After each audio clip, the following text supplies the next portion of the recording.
is you can call me Kuya, you can call me Ate Clown Air. I'm currently or recently residing at Bakayan, Cebu City, next barangay Talamban. I am clowning, party hosting, and events host for 10 years until now, okay?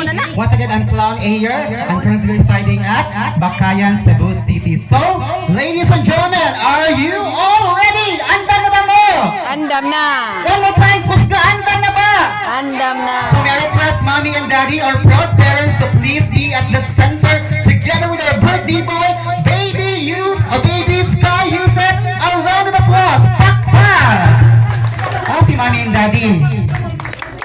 Mommy, daddy can hear. May natin pasabog later, Charla. Okay? Mommy and daddy together with baby Yusef. Sky Yusef. Psych naman eh. Okay. Ay kasi...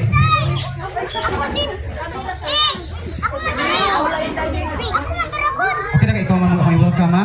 So ladies and gentlemen, so kids, I want you to stand up. Tanan, okay? May request everybody to please rise up for a moment or mamarot tanan. Because we're about to have the opening prayer to first. Okay, everyone, in the name of the Father, of the Son, and of the Holy Spirit, Amen. Lord Jesus Christ, thank you so much that we are all gathered here celebrating the first birthday of baby Sky Yusef.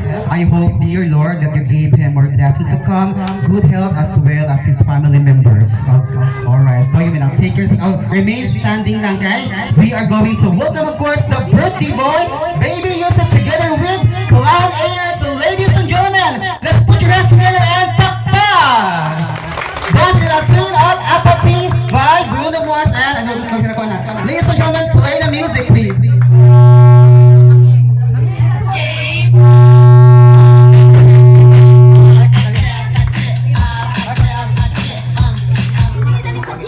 Okay, like sir, ready, 1, 2, and play the music. Thank you, sir. Okay na ni.